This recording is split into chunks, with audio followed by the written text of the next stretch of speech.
I still remember the exact moment when my world collapsed. It didn't come with thunder or a screaming argument, but with a tiny, almost innocent ping from my husband's phone while he was in the shower. That sound so ordinary became the knife that cut open the truth I had been too blind or maybe too afraid to see. I wasn't the type to check James's phone. For 15 years I had trusted him without question. We built a marriage that I thought was solid, dependable, unshakable. But that evening something gnawed at me, something I couldn't name. He had been so distant for months, late nights at the office, sudden business trips, an unusual preoccupation with his appearance. All the tired cliches, all the signs I'd ignored. His phone lit up on the dresser, and before I could think, my hand reached for it. A message preview glowed on the screen. Reservation confirmed at Arya for Friday, 8:00 p.m. She'll be thrilled with the private booth. It was signed by his assistant. My heart thudded in my chest. I knew I shouldn't, but instinct took over. My fingers typed in his passcode our anniversary date, as if fate itself wanted me to see what lay beyond. What I found wasn't a harmless dinner. It was an entire double life laid bare. There she was, Claire. Younger, of course. Beautiful, of course. Married, too. The photos, the messages, the stolen plans, they painted a picture of intimacy and a future he was quietly constructing with someone else. I sat there clutching his phone every breath, shallow, my body shaking with the coldness of betrayal. 15 years of shared laughter, a house we'd filled with memories, dreams of a family we never quite had. All of it suddenly dissolved into lies, scrolling across a screen. "Victoria, have you seen my blue tie?" James's voice floated out from the bathroom, warm, casual, utterly normal. I placed his phone back on the dresser, my hands trembling. "It's in the second drawer," I answered. My voice sounded calm, steady, but inside I was screaming. That night I lay beside him in bed, staring into the darkness, listening to his even breathing. My mind replayed those messages again and again, each word slicing deeper. I wanted to shake him awake, demand the truth, but something inside me stopped me. Maybe it was pride. Maybe it was a deeper instinct that told me there was a better way to face this betrayal than a messy, tearful confrontation.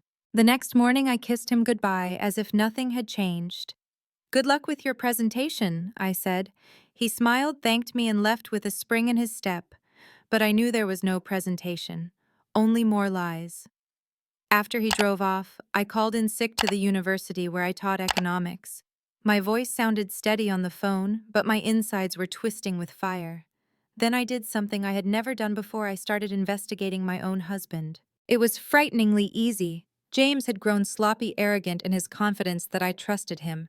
His email password was the same as it had always been. His calendar told me everything I needed to know: Friday night special dinner at Arya, supposedly with a client. And then, like the universe itself was nudging me forward, I stumbled across her full name in an email thread: Claire Donovan, married to Michael Donovan, a well-known architect in the city. My first instinct was to call him, to tear open the truth with one furious phone call. But I stopped myself. That would be messy. That would give them time to cover their tracks. No. If James wanted a special dinner at Arya, then that's exactly what he would get, only not in the way he expected. I sat at our kitchen island staring at my coffee as it grew cold when the idea crystallized in my mind. My lips curled into a laugh that didn't sound like mine, a hollow, sharp thing that echoed in the empty house. "You want dinner, James?" I whispered. "I'll give you a dinner you'll never forget." I called Arya. The maitre d' was polite, accommodating. Yes, they had another table available for Friday. Yes, it could be arranged to sit close to a private booth. Perfect. Then I reached out to Michael Donovan. Under the guise of professionalism, I sent him an email from my university address, inviting him to dinner to discuss a lecture opportunity for our graduate program. He responded within hours, polite and eager, completely unaware that his wife would be sharing that same restaurant that same night with mine. When I closed my laptop, something inside me shifted. The shock, the grief, they hardened into something else: cold, sharp, focused. For 15 years I had been the perfect wife, supportive, patient, loyal. But in return, James had given me deception. Friday night would change everything. The days leading up to it stretched endlessly. I moved through them like a ghost watching him through new eyes. How had I missed so much? The secretive phone calls, the cologne he never used to wear, the way he avoided my gaze when I asked about his schedule. On Thursday morning, he leaned over the breakfast table and casually said, "I've got that client dinner tomorrow night. Don't wait up. Don't wait." I smiled, buttering my toast with hands that didn't shake. That big corporate merger. Exactly, he said, his face relieved by my easy acceptance. He thought he was so clever, so untouchable. That evening, I stood in our walk-in closet staring at myself in the mirror. At 42, I still looked good. The lines on my face told stories of years lived, not years wasted. I wasn't the problem. His selfishness was. His weakness was. And for the first time in years, I looked at myself not as his wife, but as my own person. Friday would be the reckoning. Friday came with a strange sense of calm. I woke up before dawn, the weight of the day pressing on me like an anchor. Yet I moved through my morning with deliberate precision. My hands didn't tremble as I made my coffee. My voice didn't waver when I told James good luck with his meeting. It was as if I had already stepped into another version of myself, someone colder, sharper, unrecognizable even to me. That afternoon, I left work early and treated myself to a salon appointment. My stylist, unaware of the storm raging inside me, commented on how peaceful I seemed as she curled my hair into soft, elegant waves. I wanted to laugh at the irony. If she could have seen the fury simmering beneath my skin, she would have known the truth. This was not calm, it was preparation. At home, I slipped into a navy blue sheath dress, professional, flattering, powerful. Pearl earrings James had given me for our 10th anniversary dangled from my ears, their weight heavy with irony. And on my feet, the red-soled heels he once mocked, saying they made me look like I was trying too hard. Tonight, I wore them proudly, every step a defiance. Before leaving, I packed a small overnight bag and placed it in my trunk.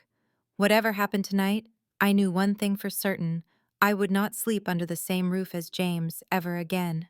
Arya glowed like a jewel in the city's nightscape when I arrived. The maitre d' greeted me with a discreet smile, clearly remembering our phone call. He showed me to my table, carefully chosen with sightlines angled perfectly toward the private booth where James and Claire would sit. From my vantage point, I would see them clearly, though they would not easily notice me. I sat at the bar with the martini in hand, watching the entrance. My heart pounded, but my face remained composed. And then he appeared. James, my husband of 15 years, walked in 15 minutes early. He looked nervous, but polished, handsome in the very suit I had helped him select for client meetings. He didn't see me. He never looked around. He was too focused on what was coming. 10 minutes later, she arrived. Claire. She was everything I had expected: young, radiant, her beauty, the kind that doesn't yet know the price of years. She wore a fitted red dress that made her look like she belonged in a magazine. When James stood to greet her, his expression stopped my heart. That glow on his face, that pure adoration, I hadn't seen it directed at me in years. Something shattered inside me as he leaned in to kiss her. I gripped my glass so tightly I thought it might break. It wasn't just the betrayal, it was the way he looked with her, alive, joyful. The man who barely glanced at me over breakfast now sparkled in her presence. My husband was gone, replaced by someone I barely recognized. Victoria Hamilton, a man's voice, interrupted my spiraling thoughts. I turned to find Michael Donovan, Claire's husband. He was tall, steady, handsome, in a dependable way, with strands of silver at his temples. His kind eyes searched mine, unaware of the battlefield we were both about to step into. "Yes," I managed, forcing the smile. "Thank you for meeting me on such short notice." "Please call me Michael," he said warmly, shaking my hand. His grip was strong, steady, so different from the deceitful touch I had felt from James. We were escorted to our table, placed within perfect view of the booth.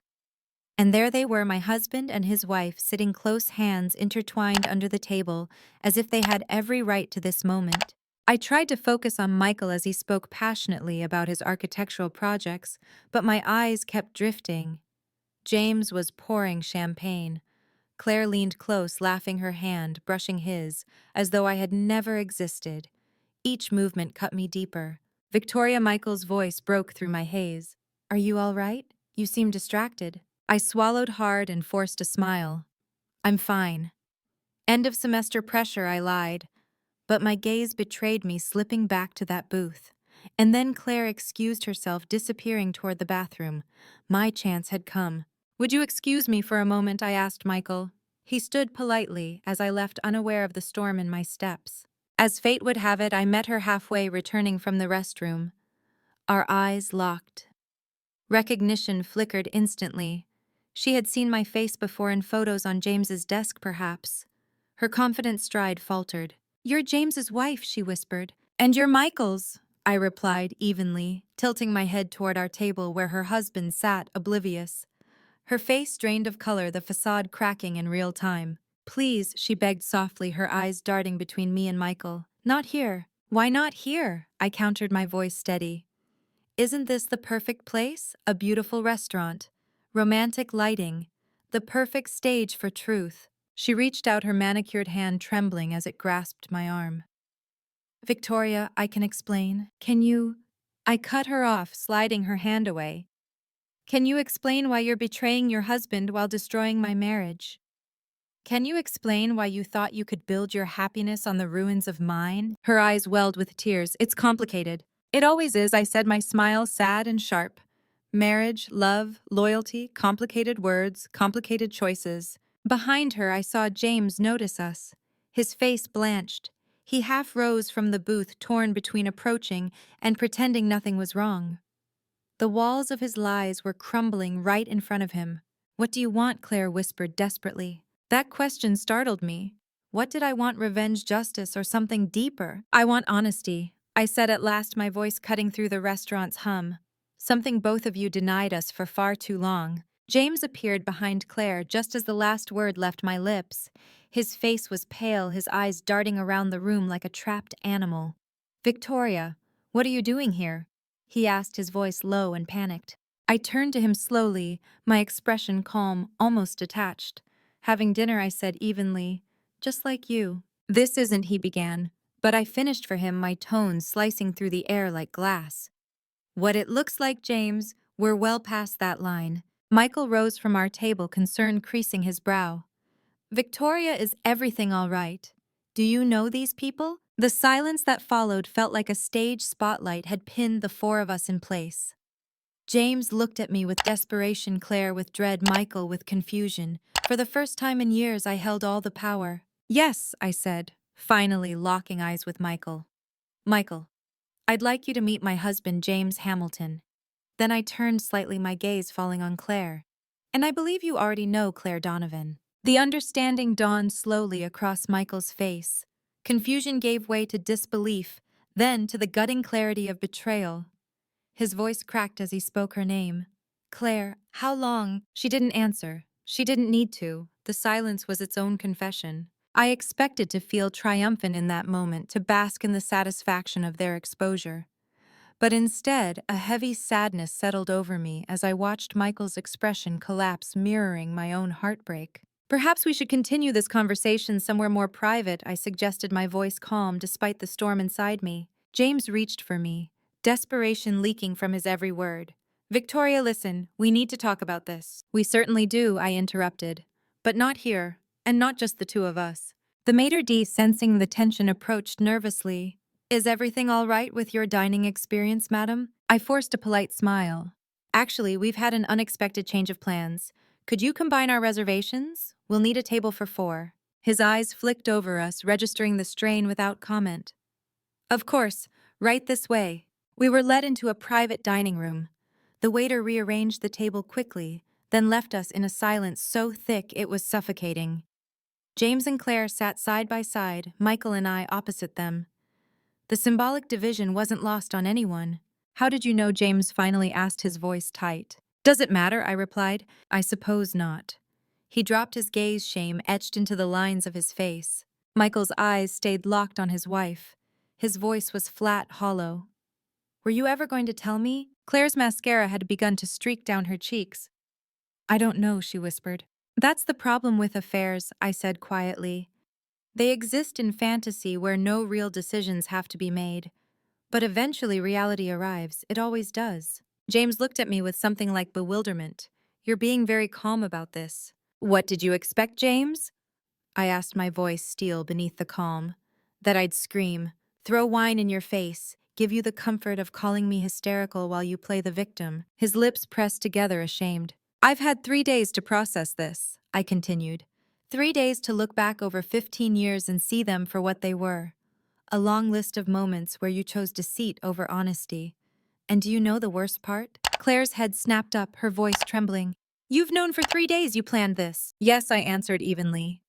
And in those 3 days, neither of you noticed a single difference in me. You both came home, smiled, lied, carried on as if everything were fine.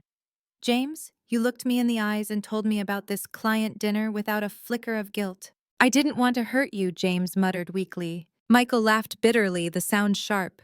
You didn't want to hurt her while you were sleeping with my wife. The door opened briefly, as a waiter set down water and bread, then retreated quickly, sensing the tension that thickened the air. I stared at the table, at the cracks in the wood's varnish, and felt the crushing weight of it all, years of lies unraveling in this single unbearable moment. What happens now? Claire whispered. I reached into my purse, pulled out a hotel room key, and set it on the table. I've booked myself a room across the street. I won't be sleeping in our bed tonight, James. His eyes widened. Victoria, no. I'm not finished, I cut him off. For 15 years, I've been the understanding wife, the supportive partner, the one who made excuses for you. That ends tonight. I looked at Michael, my voice softening. I'm sorry you had to find out this way. You deserved better. Michael gave a small nod, still silent, still broken. Turning back to James, I straightened my shoulders. I'll be at my sister's for the weekend. When I return on Monday, I expect you to be gone. Take whatever you need. We can sort out the rest later. You're throwing me out, he asked incredulously. No, James.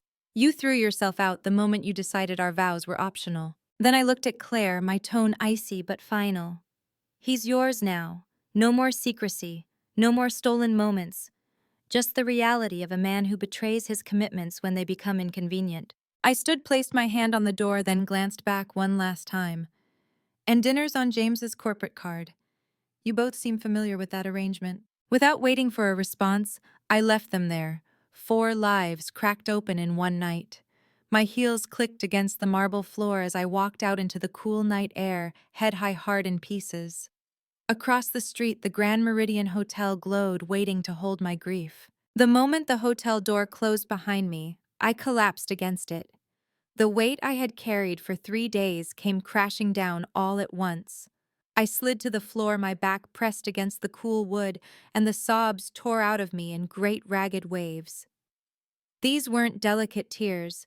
They were the raw, body-racking cries of a woman mourning a life that had never been what she thought it was. I cried for the girl I had been when I said I do, for the woman who sacrificed her own ambitions to support James's career, for the marriage I thought we were building.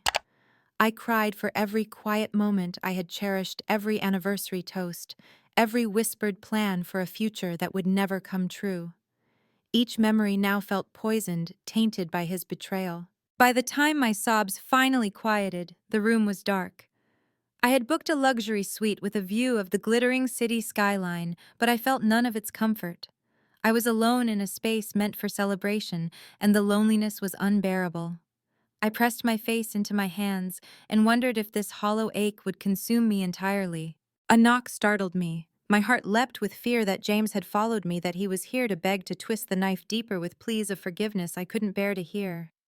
I peered through the peephole, bracing myself, only to find Michael Donovan standing there, looking as broken as I felt. Michael, I whispered as I opened the door a crack. I'm sorry to intrude, he said, his voice raw, his eyes red. I couldn't go home. I didn't know where else to go. For a moment I hesitated, but then I stepped aside and he walked in.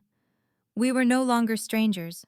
We were 2 souls joined by betrayal, united in grief neither of us had chosen. How did you know I was here? I asked softly. You mentioned crossing the street, he said with a small shrug. There's only one hotel here, I asked at reception. His mouth twisted into something almost like a smile. I might have implied I was your husband. Sorry. I let out a hollow laugh. Under different circumstances, I'd probably be furious, but tonight, it doesn't matter. We sat together by the window, the city lights flickering beneath us. For a long time, neither of us spoke. It was enough to sit in silence to know someone else understood the exact pain that was shredding me from the inside out. Finally, Michael broke the quiet. Did you know before tonight, I mean? Did you suspect? I thought about it. Part of me did. James had been so different lately. Distant. But I didn't want to see it. I clung to the story I wanted to believe. Michael nodded slowly. Claire's been working late, girls' weekends. I never questioned it. I trusted her completely. That's what makes it so cruel, I said, my voice trembling. They use our trust as their shield. What will you do now? He asked after a long pause. I inhaled deeply, the answer already solidified inside me. Exactly what I said back there. I'm not taking him back. Not after this, not after a year of lies. Michael ran his hands through his hair, his posture crumbling. A year. I nodded. I saw everything. The messages, the plans for getaways, even an apartment they'd looked at. It wasn't a mistake. It was a life he was building outside of me. His voice cracked. 7 years we've been married. No kids, thank God. But still, he shook his head. I can't unsee her face tonight, the way she looked at him. Without thinking, I reached for his hand. His fingers curled around mine, warm and trembling. In that moment, it wasn't romantic. It was survival. Two people grasping for connection while drowning in the same sea. We stayed like that until midnight, talking about everything. Our marriages, our work, our dreams, we had shared with people who betrayed them. By the time Michael finally stood to leave for his own room, I felt lighter, if only by a fraction. The next morning, a pounding knock woke me. I dragged myself to the door, expecting Michael again. Instead, there stood James, disheveled, unshaven, desperation oozing from him. Victoria, please, he begged the second I cracked the door. We need to talk. I stepped aside, but my arms folded across my chest. Did you come alone? Or is Claire waiting in the car? He flinched like I'd struck him. That's over. I ended it last night. It was a mistake, the biggest mistake of my life. A year-long mistake, I said flatly. His eyes widened. You know how long. I saw everything, James. Every message, every lie, even the apartment deposit. He collapsed into a chair, his face buried in his hands. It wasn't real. What I had with her, it was fantasy. You and me were real. And that makes it better, I asked bitterly. No, of course not. But Victoria, 15 years. 15 years of building a life together. You can't just throw that away. I didn't. I whispered, my throat tight.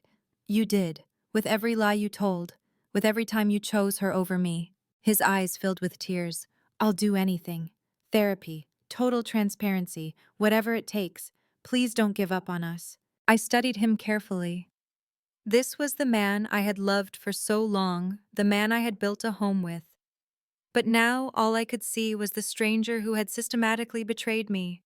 You're not sorry for what you did, I said finally. You're sorry you got caught. He shook his head violently. That's not true. I've been tortured by guilt. I was going to end it. When I shot back, before or after the trip to Cabo, you booked for next month. Before or after you moved into the apartment, you put a deposit on with her. His face crumpled, the excuses dying in his throat. For a long moment, the room was silent except for the sound of my own heartbeat. I realized then that no matter what he said, no matter how he begged, there was no undoing what had been done. Trust once shattered doesn't fit back together. It becomes shards that cut every time you try to hold them. Victoria, please. His voice was broken, pleading. You're really going to end 15 years just like this? I looked at him, my tears finally dry. Not just like this, James. After a year of you ending us while pretending nothing had changed. After 15 years of me carrying the weight of a marriage you were already abandoning, I'm done. He tried another angle, desperation flickering in his eyes. What about our friends, our families, the embarrassment of divorce? I laughed, a sound cold and bitter. That's what you're worried about. Your reputation. Our reputation? He corrected quickly, his voice snapping with urgency. We've built a life people admire. Do you really want to throw that away? I stared at him, incredulous. I already told your mother this morning, I said, and your sister, and Mark and Sarah. I told them exactly why I'm leaving you. No more secrets. No more protecting your perfect image. The color drained from his face. You didn't. I did. You don't get to paint me as the villain in your story. The truth is yours to carry now. Rage flared across his features. You had no right. No right to tell the truth, I snapped, cutting him off. I spent years living under the shadow of your lies. Don't you dare tell me I don't have the right to step into the light. He stood abruptly, his voice rising. This isn't over, Victoria. You're upset. You're not thinking clearly. I met his fury with icy calm. Actually, I'm thinking clearly for the first time in years. The locks will be changed by Monday. Take what you need from the house this weekend. You will not step foot in my home again. His phone buzzed in his pocket. He glanced down quickly, guilt flashing across his face. I didn't even have to ask. Claire, I said quietly. Missing you already? His silence was the only answer I needed. I opened the door and stepped aside. Go, she needs you more than I do. He hesitated as if waiting for me to take it all back. When I didn't, he walked out, shoulders slumped, carrying the wreckage of his choices with him. When the door closed, I stood in the quiet hotel room waiting for the grief to swallow me whole. But what I felt instead was unexpected, relief, as if I had set down a heavy weight I didn't know I had been carrying all these years. Later that morning, my phone rang. It was Michael. I just wanted to check on you, he said gently. How are you holding up? Better than I thought I would, I admitted. He exhaled softly. Claire's been calling nonstop. I haven't answered. I think I already know what I need to do. I deserve better than this. Yes, I whispered, you do. Have you had breakfast? He asked suddenly. I could use a friendly face. I looked in the mirror, my eyes still puffy, my soul still raw, but for the first time in days I saw something else in my reflection. Strength. Breakfast sounds perfect, I said. The weeks that followed were brutal lawyers-mediators dividing the life James and I had built. He swung between begging and blaming, trying every tactic to claw his way back into my life, but I stood firm. The woman who once bent herself into shapes to keep her marriage alive was gone. In her place was someone who refused to be diminished again. Claire moved away within a month, unable to bear the social fallout. James tried to keep their relationship alive for a while, but fantasy can't survive reality. The cracks spread, and soon enough she was gone too. Michael and I found ourselves drawn together, not out of rebound or desperation, but out of shared understanding. At first, we were simply companions in grief, two broken people holding each other up. But over time, something gentler began to grow. A friendship, a trust built not on illusion but on honesty. 6 months later, as we walked by the river at sunset, Michael said softly, I never thanked you properly for having the courage to expose the truth. If it weren't for you, I might still be living a lie. I thought about it. I didn't feel courageous at the time, I just felt desperate. Maybe, he said. But you saved me from years of deception, and maybe you saved yourself too. His words lingered with me. Because in the ruins of my marriage, I had found something unexpected myself, my strength, my worth, and the realization that sometimes the ending we fear the most is the beginning we truly need. A year after that night at Arya, I ran into James at a retirement party. He looked older, worn down by the weight of his own choices. He pulled me aside, his voice quiet. I never really apologized. Not properly. I was too busy trying to save myself. I'm sorry, Victoria. Truly sorry. I looked at him and felt no bitterness, just a strange, calm acceptance. I hope you find happiness, James. You seem to have found yours, he said, glancing across the room at Michael. I'm building something real, I corrected, day by day. That night, walking home under the stars with Michael's hand in mine, I realized the truth. Betrayal hadn't ended my story. It had rewritten it. And in the ashes of what I thought was love, I had discovered resilience, honesty, and the possibility of something better. So if you're listening now, if you've ever been broken the way I was, remember this: sometimes we must lose everything we thought we needed to find the life we truly deserve. And if my story touched you, if you've ever faced betrayal and found the strength to rise again, I invite you to join me here. Like this video, share it with someone who needs hope, and subscribe to hear more stories of resilience, heartbreak, and healing. Most of all, leave me a comment. I want to hear your story too. Because none of us should ever go through this kind of pain alone.